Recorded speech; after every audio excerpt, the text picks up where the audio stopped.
The auctioneer's voice rang through the scorching July afternoon like a death knell, and Penelope Lambert felt each word strike her heart like a hammer on an anvil.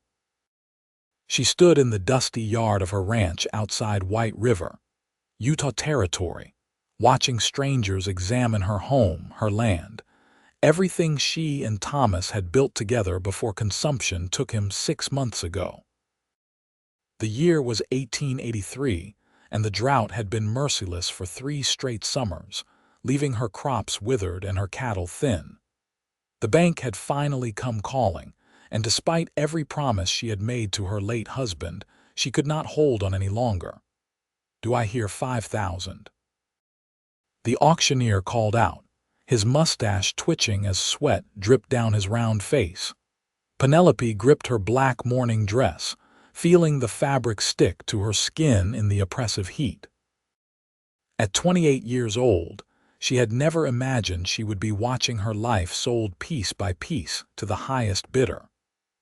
The small crowd of prospective buyers muttered among themselves, most of them land speculators from back east who saw opportunity in other people's suffering. She recognized a few faces from town, neighbors who had the decency to look ashamed as they considered taking advantage of her misfortune. 5,000, a voice called from the back, deep and unfamiliar. Penelope turned to see a tall figure standing apart from the crowd, his silhouette sharp against the afternoon sun. She raised her hand to shield her eyes, trying to make out his features. He was broad-shouldered and lean, wearing dusty trail clothes and a worn leather hat pulled low over his face. Something about the way he stood suggested he had just arrived, his horse still tied at the gate, steam rising from its flanks in the heat. 5,000 from the gentleman in the back, the auctioneer announced with renewed enthusiasm. "Do I hear 6? A portly man in an expensive suit near the front raised his hand. 6,000. Penelope knew that man. Garrett Morrison, a banker from Salt Lake City who had been buying up failing ranches all across the territory. She had heard stories about what happened to the families who sold to him. They were turned out without mercy, their homes demolished to make way for larger operations run by hired men who cared nothing for the land. The stranger's voice cut through the air again. 10,000. A gasp rippled through the crowd. That was nearly double what the property was worth in its current condition. Penelope's heart began to race. Why would anyone pay so much? What did this stranger want? Morrison turned to glare at his competition, his jowls quivering with indignation. 11,000. 15, the stranger said without hesitation, his tone flat and final. The auctioneer looked ready to faint from excitement. 15,000, going once, going twice. He paused, looking expectantly at Morrison, who threw up his hands in disgust and stalked away toward his carriage. Sold to the gentleman for $15,000. The crowd began to disperse, some congratulating the stranger as he made his way forward to complete the transaction. Penelope stood frozen, watching as he approached the auction table where the land deed waited. She caught her first clear glimpse of his face as he removed his hat. He was younger than she expected, perhaps 32 or 33, with sun-weathered skin, striking green eyes and dark hair that needed a trim. A thin scar traced along his left jaw, giving him a dangerous look, but his expression was calm, almost gentle.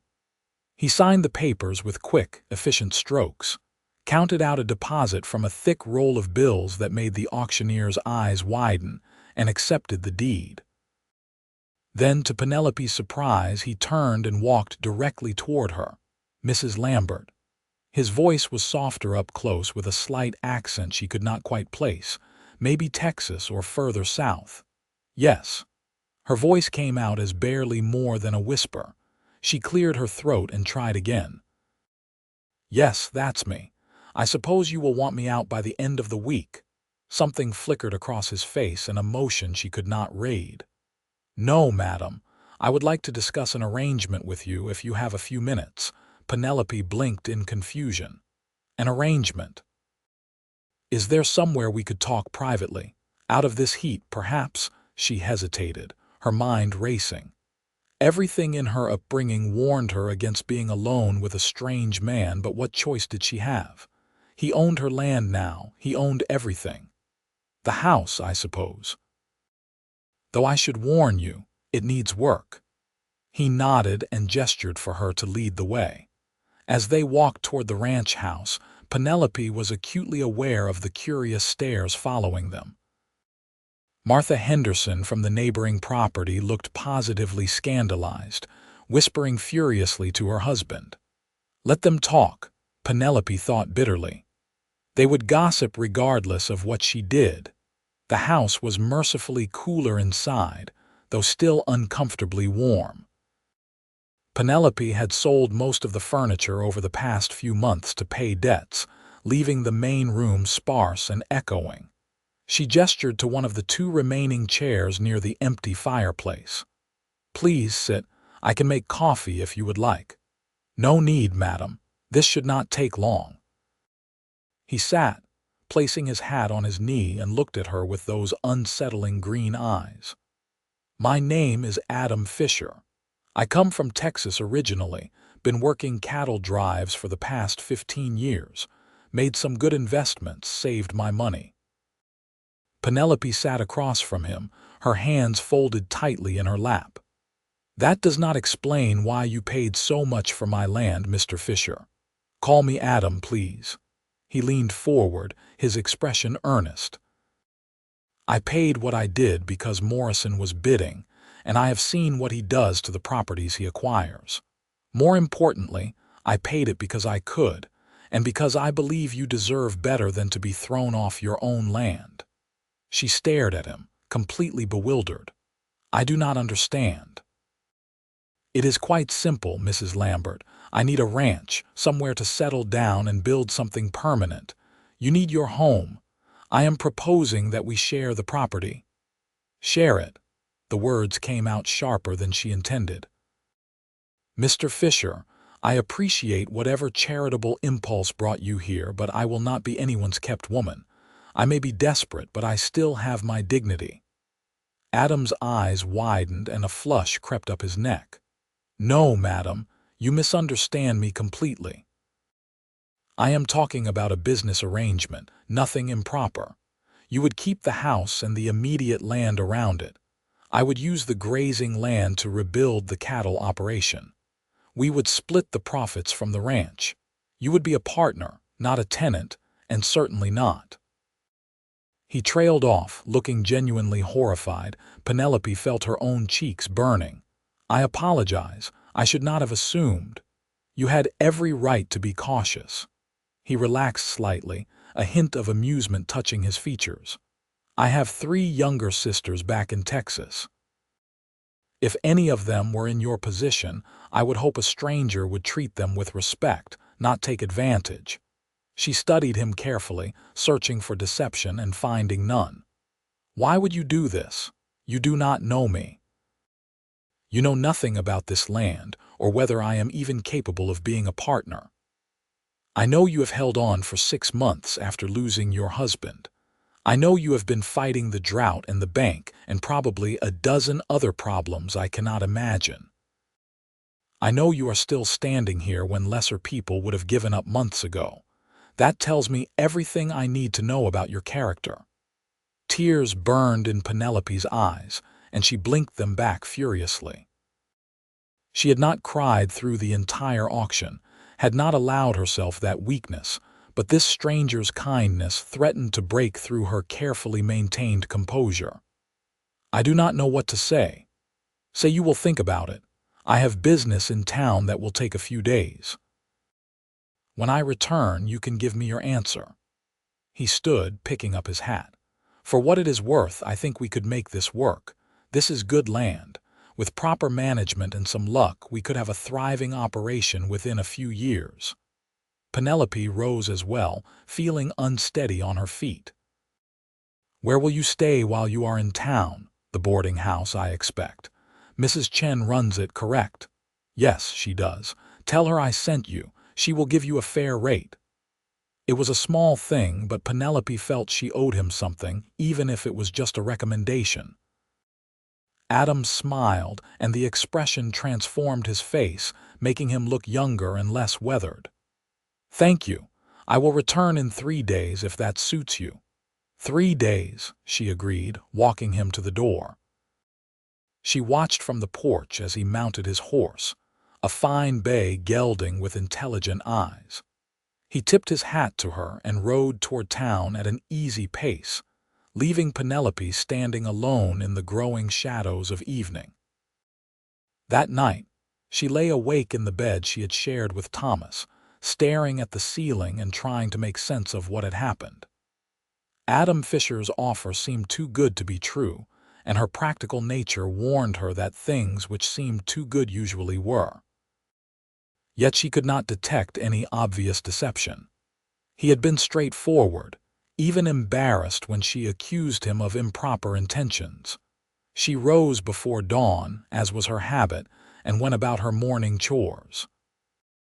The few chickens she had left needed feeding, and the vegetable garden required watering before the sun turned merciless. As she worked, her mind continued to churn over the possibilities. If she accepted Adam's offer, she could stay in her home. She could continue Thomas's legacy, prove that his death had not been for nothing. But she would be tying herself to a stranger, trusting him with her future and her livelihood. If he proved untrustworthy, she would have no recourse. The deed was in his name now, yet what alternative did she have? She had $63 to her name, enough to survive perhaps 2 months if she was extremely frugal. She had no family to take her in, her parents having died years ago and her only brother lost to fever when she was 16. She could try to find work in town, but respectable employment for widows was scarce and poorly paid. The alternative was worse. The next 3 days passed in a haze of anxiety and indecision. Penelope cleaned the house obsessively, scrubbing floors that were already clean and organizing the few possessions she had left.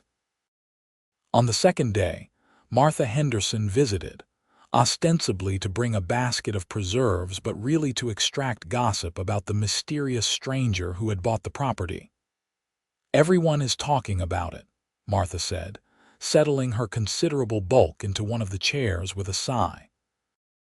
"Paying $15,000. For this property, no offense, dear, but that is madness. And then spending nearly an hour alone in your house. People are wondering about his intentions." "His intentions are perfectly honorable," Penelope said stiffly, pouring tea she could barely afford into cups she would probably have to sell soon. "Oh, I am sure, dear. But you know how people talk. A young widow and a bachelor cowboy living on the same property. It will cause a scandal." "He has offered me a business partnership, Martha, nothing more." Martha's eyebrows rose nearly to her hairline. "A partnership, how very modern, and you are considering this?"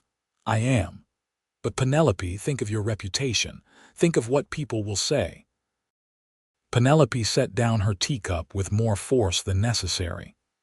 "People will say what they want regardless of what I do. If I starve in the street, they will say I should have done something different. If I accept help, they will say I am improper. I am tired of living my life according to the opinions of others." Martha looked taken aback. "Well, I suppose you know your own mind. I just hope this Mr. Fischer is as honorable as you believe." After Martha left, Penelope felt a curious sense of liberation. She had been so concerned with propriety, with doing what was expected, and where had it gotten her? Thomas had been a good man, but he had been conservative in his business dealings, unwilling to take risks. Perhaps it was time for a different approach. On the morning of the third day, Penelope woke with her decision made. She dressed carefully in her one good dress that was not black, a dark blue calico that Thomas had always said brought out her eyes.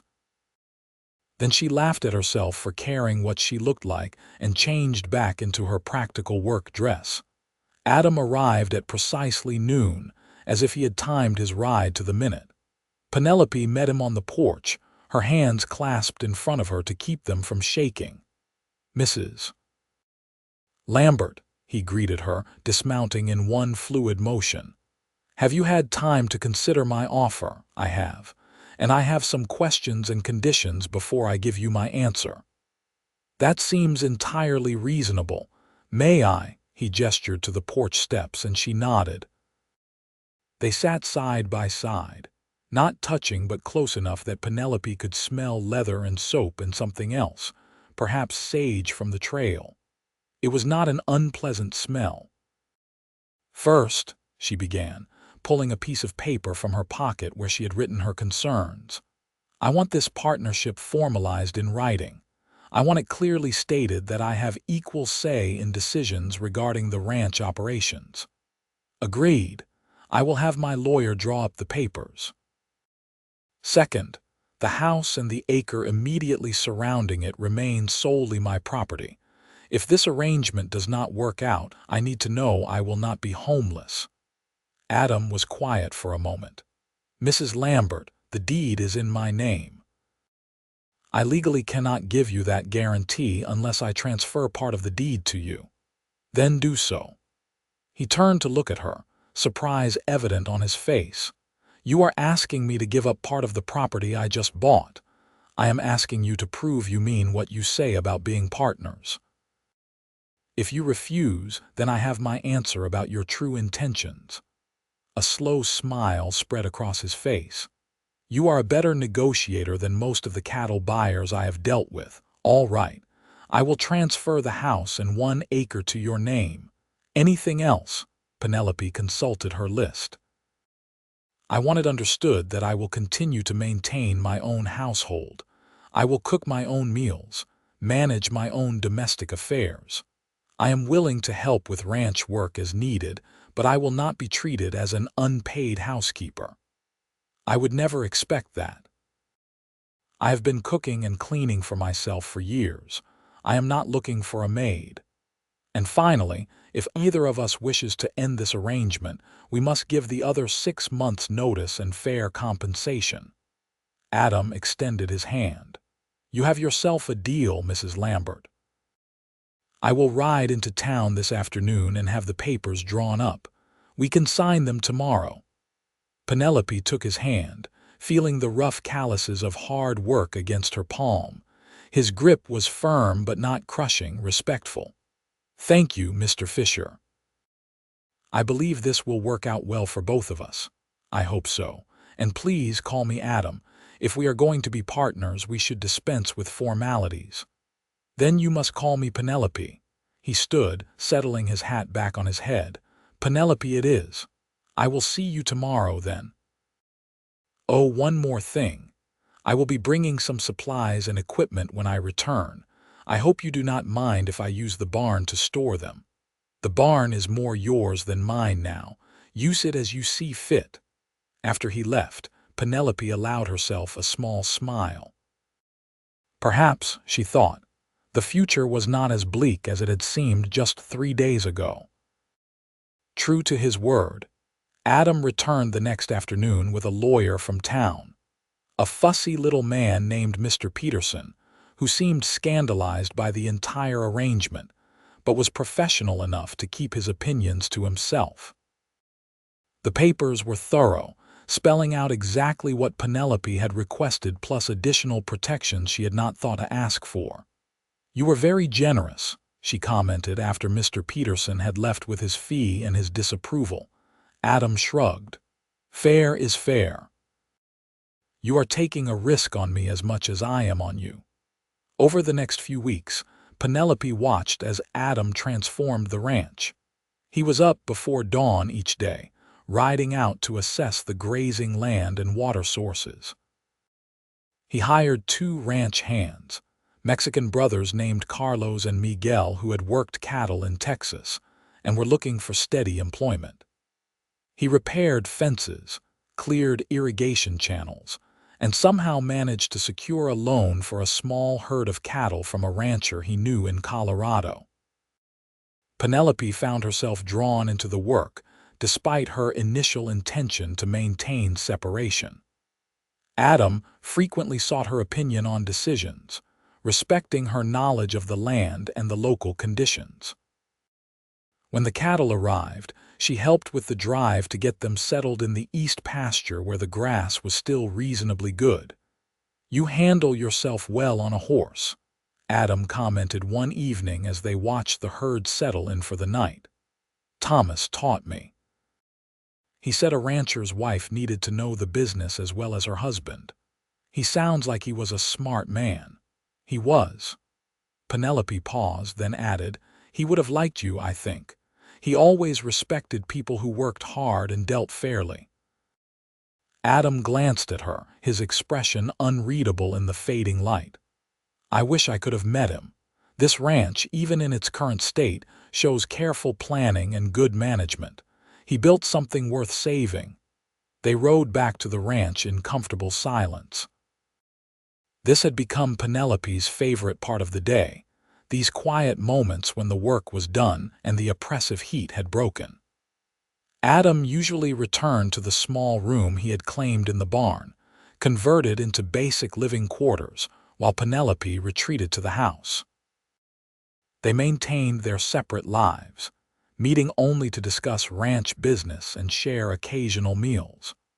But as summer faded into fall, Penelope found herself looking forward to those conversations more than she wanted to admit. Adam was educated, well-read despite his rough appearance, and had traveled extensively during his years working cattle drives. He told stories of towns and territories she had only read about, making them come alive with vivid descriptions and wry humor. One October evening, as they sat on the porch watching the sunset paint the sky in shades of orange and purple, Adam asked about her life before Utah. "I grew up in Missouri," Penelope said, pulling her shawl tighter against the cooling air. "My father was a teacher, my mother a seamstress. We were not wealthy, but we were comfortable. I met Thomas when he came through on his way west. He was so passionate about the opportunities in the territories, so convinced he could build something meaningful. I believed in his dream enough to marry him and come along. Did you regret it?" The question was gentle, not prying. Penelope considered it carefully. "Sometimes I regretted the hardship, the isolation, the constant struggle against the elements, but I never regretted Thomas. He was a good husband, kind and patient. We were happy in our way." "In your way?" She smiled slightly. "We were partners, friends, we respected each other, but the grand passion you read about in novels, that was not us. We built our relationship on steadier ground."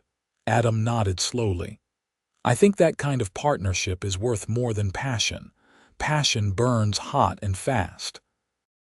Partnership endures. Is that why you never married? You were waiting for partnership." He was quiet for so long that Penelope thought she had overstepped. Then he said, "I was engaged once, long time ago." She decided she did not want to be married to a cowboy, did not want the uncertainty and the hard life. She married a shopkeeper instead. "I learned then that I needed someone who understood what this life entails, who wanted it as much as I did." "Have you found that person?" Adam turned to look at her, and something in his gaze made Penelope's breath catch. "I am beginning to think I might have." The moment stretched between them, charged with possibility. Then a coyote howled in the distance, breaking the spell, and Adam stood abruptly. "It is getting late. I should check on the herd one more time before turning in." "Of course. Good night, Adam." "Good night, Penelope." She watched him walk away, her heart beating faster than it should. This was not supposed to happen.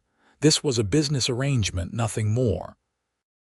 She could not afford to complicate things with feelings, with the messy uncertainty of attraction. But as she prepared for bed that night, Penelope could not stop thinking about the way Adam had looked at her, the warmth in his voice when he said her name. The next few weeks were awkward as they both seemed to dance around what had almost been said. They maintained their professional relationship, discussed ranch business, worked side by side when necessary. But there was a new tension, an awareness that had not existed before. The ranch continued to thrive. The cattle fattened on the autumn grass, and Adam successfully negotiated contracts with several buyers in Salt Lake City. When he presented Penelope with her share of the profits, she stared at the sum in disbelief. "This cannot be right. This is too much." "It is exactly right. 50-50 as we agreed. The ranch is doing well, Penelope, better than I hoped." She touched the money with trembling fingers. It was more than she had seen in years. "I could pay off the remaining debts Thomas left. I could buy back some of the furniture I sold." "You could do whatever you want. You earned it." Impulsively, Penelope reached out and took Adam's hand. "Thank you, not just for the money but for all of it, for believing in me, for treating me as a true partner. You saved my life, Adam." His hand tightened around hers. "You saved mine too, in a way. I have been drifting for years, never staying anywhere long enough to put down roots. This ranch, this place, it feels like home, and that is largely because of you." They stood there in the ranch house kitchen, hands clasped, neither quite willing to move apart. Finally, Adam cleared his throat. "Penelope, I know our arrangement is professional, and I do not want to jeopardize that, but I have to be honest with you. My feelings have become more than professional. I understand if you do not feel the same way, if you think I am crossing a line. I will respect whatever boundaries you set, but I could not go another day without telling you the truth." Penelope's heart felt like it might burst from her chest. "Adam, I was married for 7 years. I loved Thomas, I truly did. But what I feel when I am around you is different from anything I experienced with him. It frightens me. I do not know if I am ready for this, if I can be what you need. I am not asking you to be anything except yourself, and I am not asking for an immediate answer. I just wanted you to know where I stand." She looked up at him, at his honest face and kind eyes, and felt something inside her shift. "Could we try, slowly? I need time, but I want to see where this could lead." Adam's smile was brilliant. "Slowly is perfect. We have all the time in the world." He raised her hand to his lips and kissed it gently, a gesture so old-fashioned and sweet that Penelope felt tears prick her eyes. Then he released her hand and stepped back, giving her space. "I should get back to work. Carlos mentioned one of the fences in the north pasture needs repair. And I need to ride into town for supplies. Mrs. Chen mentioned she has some fabric that came in on the last wagon train." They parted ways, but Penelope felt as if something fundamental had changed. The day seemed brighter, the future more full of possibility. In town, she could not help but smile as she went about her errands. Mrs. Chen noticed immediately. "You are looking happy today, Mrs. Lambert. The ranch must be doing well." "It is, thank you. Mr. Fischer has been an excellent partner." "So I hear." Mrs. Chen leaned closer conspiratorially. "I also hear he is quite handsome and unmarried. Is there perhaps more than business between you?" Penelope felt her cheeks warm. "We are taking things slowly, Mrs. Chen, but yes, there might be more developing." "Good. You have been alone too long. A young woman like you should not spend her life in mourning. Your husband, he would want you to be happy, yes?" "Yes, I believe he would." As Penelope loaded her purchases into the wagon, she encountered Martha Henderson emerging from the general store. "Penelope, how lovely to see you. I hear your ranch is prospering. We have been fortunate. And this Mr. Fischer, he is still living on the property." "He is. We are partners in the ranch operation." Martha's expression suggested she thought there was more partnership than was proper, but she kept her thoughts to herself. "Well, I am glad things are working out. You deserve some good fortune after everything you have been through." As Penelope drove back to the ranch, she reflected on how much her life had changed in just a few months. She had gone from desperation and despair to hope and possibility. And at the center of that change was Adam Fischer, the stranger who had become so much more. That evening, Adam appeared at her door with a bouquet of wildflowers, looking endearingly nervous. "I know they are not much, but I thought you might like them." Penelope took the flowers, touched by the gesture. "They are beautiful. Would you like to come in? I made a roast, more than enough for two." "I would like that very much." They ate together at her kitchen table, conversation flowing easily as they discussed the ranch, the upcoming winter, plans for the spring. But underneath the practical topics, there was a new current of warmth and possibility. After dinner, Adam helped her wash the dishes despite her protests. "My mother raised me to be useful," he said, drying a plate with careful precision. "She always said a man who could not take care of himself was no man at all." "She sounds like a wise woman. Are you close with your family?" "I write to them regularly, send money when I can." "My father died 5 years ago, so I help support my mother and sisters as much as I am able from a distance." "Do they know about the ranch?"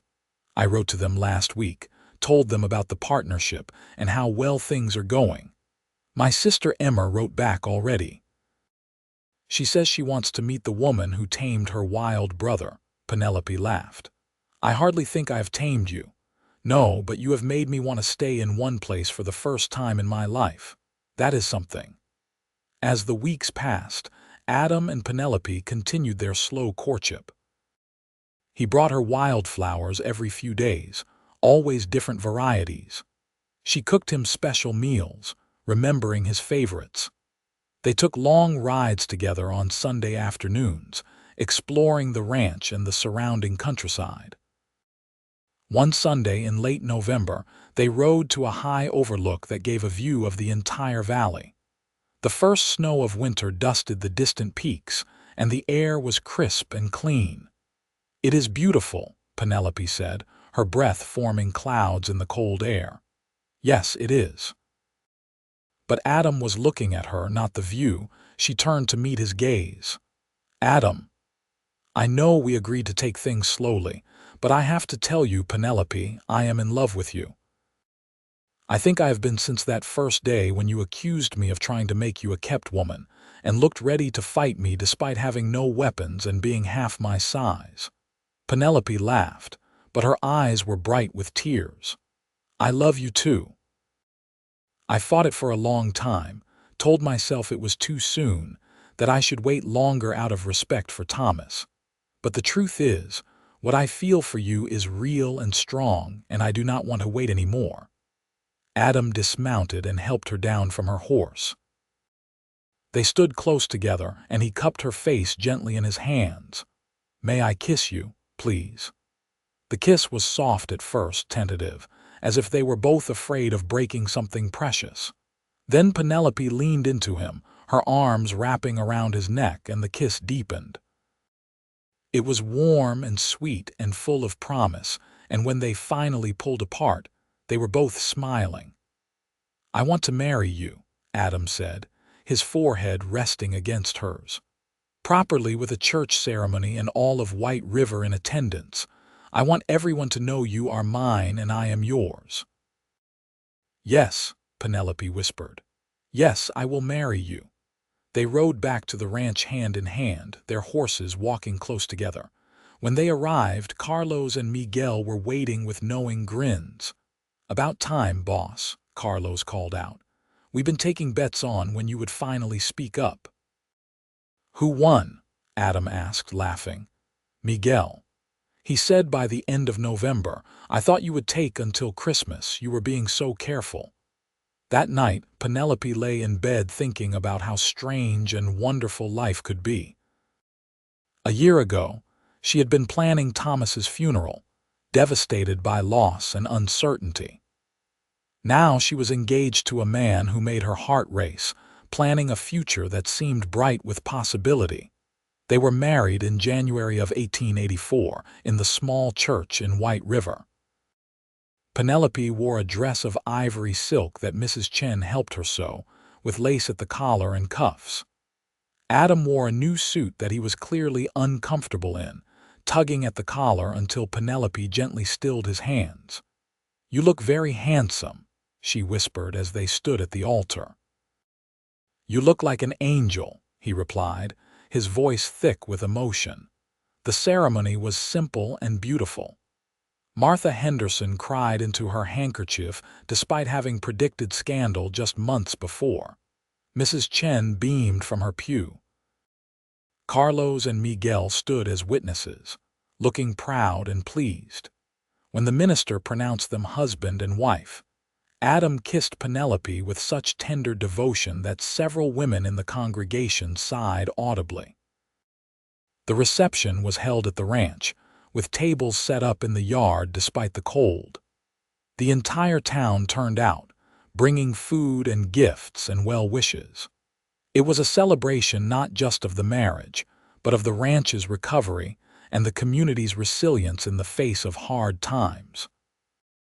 As the sun set and lanterns were lit, Adam led Penelope in a dance to music provided by a fiddler from town. They swayed together, oblivious to everyone around them, lost in their own happiness. "What are you thinking?" Penelope asked, her head resting on Adam's shoulder. "I am thinking about how lucky I am, how I came to Utah looking for land and found everything I never knew I needed. We are both lucky. You gave me back my home and my hope. You gave me a future when I thought I had none." "We gave that to each other," Adam corrected gently. "This is our future now, together." That night, Adam moved his belongings from the barn into the ranch house. It felt right to have his presence filling the empty spaces, his boots by the door and his hat on the peg. Penelope had worried that it might feel like a betrayal of Thomas, but instead it felt like a natural progression, a new chapter beginning. Their first year of marriage was full of hard work and joy in equal measure. They expanded the herd, hired 2 more ranch hands, and began plans to build a larger barn. Penelope discovered she had a talent for managing the ranch finances, keeping meticulous records and negotiating favorable contracts with buyers. Adam often joked that he had married his boss, since Penelope was far better at the business side of ranching than he was.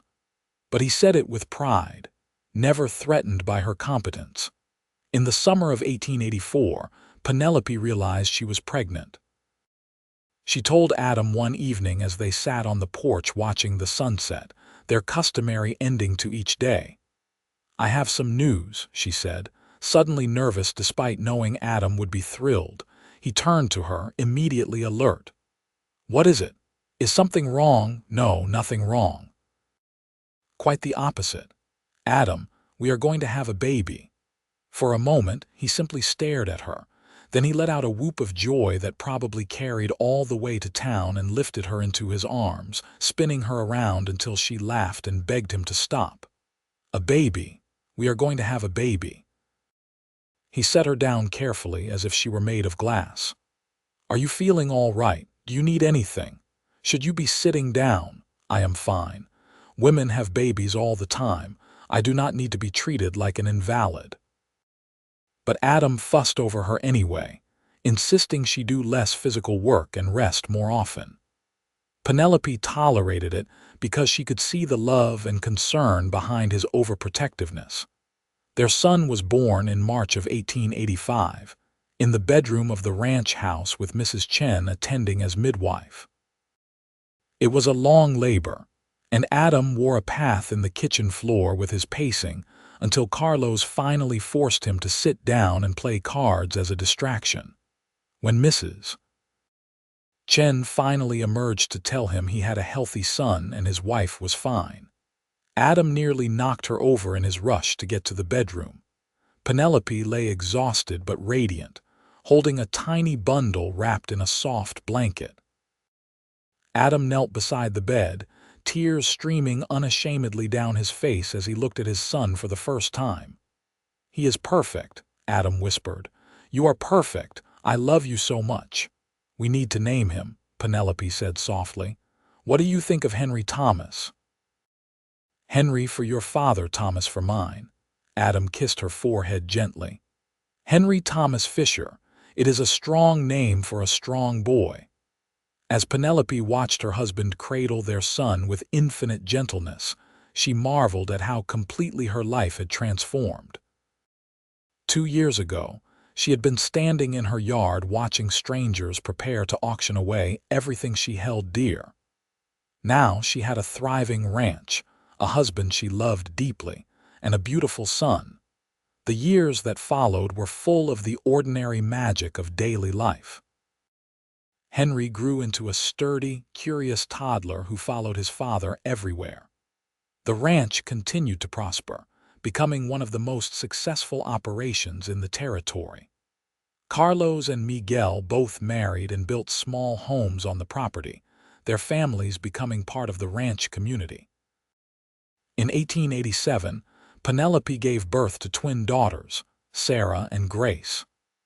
Adam was utterly besotted, carrying one baby in each arm and singing to them in a surprisingly good baritone. Henry, now 2 years old, took his role as big brother seriously, always wanting to help with the babies. The ranch house was expanded to accommodate their growing family, with Adam and the hired hands building a new wing with 2 additional bedrooms and a larger kitchen. Penelope's vegetable garden flourished, and she started selling her preserves in town, adding another small income stream. Sometimes, on quiet evenings when the children were asleep and the work was done, Penelope and Adam would sit on the porch as they had from the beginning. They would hold hands and watch the stars emerge in the darkening sky, comfortable in the silence of shared contentment. "Do you ever think about that day at the auction?" Penelope asked one such evening in the summer of 1888. "About how different things could have turned out?" Adam squeezed her hand. "Sometimes, and every time I thank God I happened to ride through White River that day. Best investment I ever made buying this ranch." "You did not buy a ranch, you bought a future, our future." "No," Adam said, pulling her close. "I bought the land. You gave me the future. You gave me everything that matters. A home, a family, a reason to stay. You are my whole world, Penelope." She kissed him, still feeling that flutter of excitement even after 4 years of marriage. "And you are mine. My unlikely savior who rode in and changed everything." As they sat together under the vast Utah sky, surrounded by the land they had built into something magnificent, Penelope reflected on the journey that had brought them here. It had started with loss and desperation, with the auctioneer's voice calling out the end of one life. But from that ending had come a beginning, a second chance neither of them had expected. The years continued to be kind to them. Henry grew tall and strong, learning ranching from his father and business from his mother. The twins were bright and energetic, keeping everyone on their toes. In 1890, Penelope gave birth to another son, James, and in 1892 their last child arrived, a daughter they named Rose. 5 children filled the ranch house with noise and laughter. Adam built a larger dining table to accommodate everyone, and family dinners were chaotic, joyful affairs. Penelope looked around that table every evening and felt her heart swell with gratitude. The ranch became known throughout Utah Territory as one of the finest operations, admired for its well-managed herds and fair treatment of workers. Adam and Penelope were respected in the community, sought after for advice by newer ranchers, and invited to every important social function. But their greatest joy remained private, found in the quiet moments they stole away from the busy demands of ranch and family. A shared glance across a crowded room that spoke of love and understanding. A touch as they passed each other during the workday. The comfortable rhythm of two lives lived in harmony. As White River grew from a small settlement into a proper town, they watched their children grow alongside it. Henry showed an aptitude for ranching that made Adam proud. The twins were inseparable, creating mischief and adventure wherever they went. James was quiet and thoughtful, always with a book in hand. And little Rose, born when Penelope was 40, was the baby of the family, adored and spoiled by everyone. In 1893, Utah moved closer to statehood, and Adam was invited to serve on a territorial committee to discuss land management and water rights. He accepted, proud to represent the ranching community, and Penelope often accompanied him to Salt Lake City for the meetings. She found she enjoyed the political discussions, offering insights that Adam said were often more astute than those of the supposedly experienced politicians. Through all the changes and growth, through the challenges that came with ranching and raising children, Adam and Penelope remained devoted partners. They had built their marriage on the foundation of respect and friendship, and those roots had grown deep and strong. On their 10th wedding anniversary in January of 1894, Adam surprised Penelope with a trip to San Francisco. They left the children in the capable hands of Mrs. Chen and Carlos's wife Maria, and took the train west for a week of adventure. Penelope had never seen the ocean, and when they stood on the beach together watching the waves crash against the shore, she wept at the beauty of it. "Happy tears?" Adam asked, his arm around her shoulders. "The happiest. I never imagined I would see something like this. I never imagined any of this, the life we have built together. We still have so many years ahead of us, so many more adventures." And they did. They returned to the ranch renewed, diving back into the busy work of spring with enthusiasm. The children were thrilled to have them home, peppering them with questions about San Francisco and the ocean and the tall buildings they had seen. That summer, Adam's mother and sisters came to visit from Texas, staying for 2 months. Penelope worried about making a good impression, but Adam's family welcomed her with open arms. His mother, a tiny woman with steel in her spine, pulled Penelope aside one day as they were shelling peas together. "I want to thank you," she said, her Texas accent thick and warm. "For what, Mrs. Fisher?" "For making my boy so happy. I worried about him for years, drifting from place to place, never settling. But you gave him roots. You gave him a home. That is a precious gift." Penelope felt tears prick her eyes. "He gave me those same things. We saved each other, I think." Emma, Adam's youngest sister, was 22 and full of life. She begged to stay in Utah, having fallen in love with the landscape and the opportunities. Adam and Penelope agreed, and Emma took a teaching position in White River, boarding with Mrs. Chen but spending most weekends at the ranch. As the years rolled on, the ranch continued to thrive. Adam and Penelope proved to be a formidable team, their different strengths complementing each other perfectly. When Adam wanted to take risks, Penelope's caution balanced him. When Penelope worried too much, Adam's optimism lifted her spirits. They weathered droughts and harsh winters, financial panics and cattle diseases. Through every challenge, they stood together, their partnership tested and proven strong. In 1896, Utah became a state, and White River celebrated with a huge festival. The entire community gathered for speeches and dancing and feasting. Adam and Penelope danced together under the stars, their children running wild with their friends, and felt the deep satisfaction of being part of something larger than themselves. That night, as they prepared for bed, Penelope caught sight of herself in the mirror. She was 41 years old now, her dark hair threaded with silver, lines around her eyes from years of squinting into the sun. She had left behind the young widow who had stood in this same bedroom 13 years ago, convinced her life was over. Adam came up behind her, wrapping his arms around her waist. "What are you thinking about?" "About how much I have changed, how much we both have. You are even more beautiful now than the day I met you. All that life and love and experience shows in your face. You are magnificent." She turned in his arms, looking up at this man who had saved her and whom she had saved in return. His dark hair was graying at the temples, his face more weathered, but his green eyes still held the same warmth and kindness that had convinced her to trust him all those years ago. "I love you, Adam Fischer. I thank God every day that you rode into White River when you did.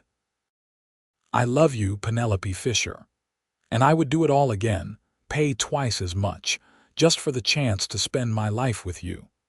They kissed, and it still felt like coming home, like the most natural and perfect thing in the world.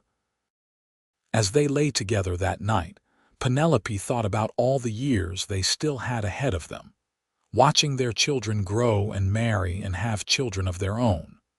Growing old together on this land they had built into something beautiful.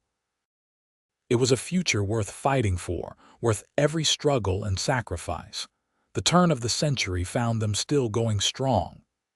Henry was 16 and running much of the day-to-day ranch operations alongside his father. The twins, at 13, helped their mother with the younger children and the household accounts.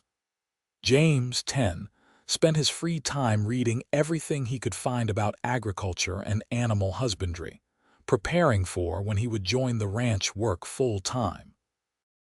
And Rose, 8 years old, was already showing signs of having inherited both her mother's business sense and her father's way with animals. Adam and Penelope often joked that they were building a dynasty. The ranch now encompassed 3,000 acres, the herd numbered in the hundreds, and they employed 10 full-time workers. The small, struggling property that had nearly been lost to foreclosure was now one of the premier ranches in the entire state. But success had not changed what mattered most to them. They still took their evening walks together, still made time for private conversations and stolen kisses. They still treated each other with the respect and consideration that had marked their relationship from the beginning. In the spring of 1902, they threw a massive party to celebrate 20 years since that auction that had changed everything. The entire community was invited, along with friends and family from across the state. The ranch was decorated with lanterns and bunting, long tables groaned under the weight of food, and music filled the air. As the sun began to set, Adam stood up to make a speech. Penelope sat at the table of honor, surrounded by their children, watching her husband with love and pride. 20 years ago, Adam began, his voice carrying across the yard, I rode into White River with no particular destination in mind. I was just another drifter, moving from job to job, place to place. But I heard about an auction and something told me to attend. Best decision I ever made. He looked directly at Penelope. I bought a piece of land that day, but I gained so much more. I gained a partner, a best friend, and eventually the love of my life. Everything good in my life stems from that choice. This ranch, our children, the community we are part of, all of it exists because one brave woman agreed to take a chance on a stranger. Tears streamed down Penelope's face as he continued. So I want to toast my wife, Penelope Fischer. The strongest, smartest, most incredible person I have ever known. You took a disaster and turned it into triumph. You took a business arrangement and turned it into a love story. You are my hero, my inspiration, and my heart. Here is to 20 more years and 20 more after that, and as many as God sees fit to grant us. Everyone raised their glasses, and the crowd erupted in cheers. Penelope stood and went to her husband, not caring that hundreds of people were watching. She kissed him soundly to wolf whistles and applause, When they finally broke apart, both laughing, Adam whispered in her ear, "Was that speech all right? I have been working on it for weeks." "It was perfect. You are perfect. This life is perfect." As the party continued into the night, with dancing and music and celebration, Penelope looked around at everything they had built. She saw Henry dancing with Emma, who had found her own love with a neighboring rancher. She saw the twins teaching some of the younger children a complicated dance step.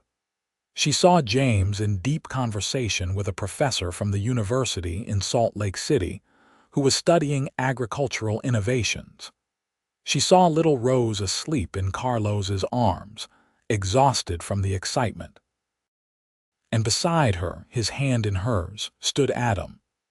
Her unlikely savior, her partner, her great love. The story that had begun with loss and desperation had become something beautiful. The widow who had been forced to sell her land had not only kept it, but had built it into something greater than she had ever imagined. And the cowboy who had bought it had found what he had been searching for his whole life: a home, a purpose, a family. As the stars emerged in the vast Utah sky, shining down on the celebration below, Penelope leaned against her husband and smiled. Their story was far from over. There were still years to come, grandchildren to meet, new challenges to face and overcome together. But standing there surrounded by love and community, by the fruits of 20 years of hard work and devotion, Penelope knew with absolute certainty that whatever came next, they would face it together. Partners in every sense of the word, their love the foundation upon which everything else was built. The music played on, and Adam led her into another dance, their bodies moving together with the ease of long practice. Around them, their children and friends and community celebrated not just the ranch's success, but the love story that had made it all possible. It was, Penelope thought as she rested her head on Adam's shoulder, exactly the happy ending she had never dared to dream of all those years ago. And it was only the beginning of a lifetime of happiness to come. Years continued to pass in a blur of seasons and celebrations. The ranch grew with each generation, Henry eventually taking over most of the management as Adam and Penelope moved into comfortable semi-retirement. They remained active in the community, with Penelope serving on the school board and Adam mentoring young ranchers starting out. Their children thrived. Henry married a sweet woman named Catherine and gave them their first grandchildren. The twins both found love, Sarah marrying a doctor from town and Grace wedding a lawyer who moved his practice to White River to be near his wife's family. James went to university to study agriculture, returning with new ideas that he implemented on the ranch with great success. And Rose, their baby, grew into a confident young woman who eventually took over the business management side of the ranch, proving to have an even sharper mind for numbers than her mother. Adam and Penelope aged gracefully together, their love deepening with each passing year. They took pride in watching their family grow, in seeing their grandchildren run through the same fields where their own children had played. The ranch house rang with laughter during holiday gatherings, 3 generations coming together to celebrate and share stories. On their 30th anniversary, Adam took Penelope back to the spot where he had first kissed her, the high overlook with a view of the entire valley. They were both moving slower now, their bodies showing the wear of decades of hard work, but their hearts were just as full. "Do you remember what I said to you here?" Adam asked, his arm around her shoulders as they looked out over the land they had built together. "You said you loved me, that you had loved me since the day we met." "I still do. More every day, if that is even possible." Penelope leaned into him, feeling the steady beat of his heart. "I love you too. You gave me everything, Adam. A home, a family, a purpose. You gave me a life worth living." "We gave that to each other," he corrected, echoing words he had spoken so many times over the years. Everything we have, we built together. As the sun set over the valley, painting the sky in brilliant shades of orange and gold, they stood together in comfortable silence.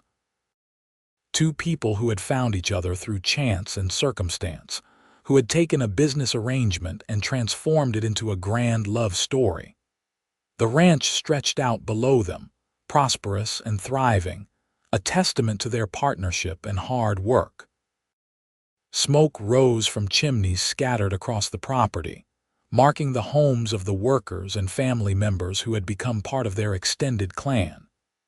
Cattle grazed peacefully in the pastures, and the crops in the fields promised another good harvest.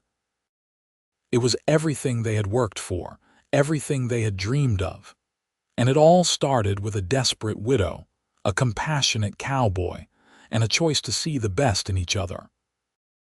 As they made their way slowly back to the ranch house, hand in hand as always, Penelope reflected on how grateful she was for every moment of their journey together.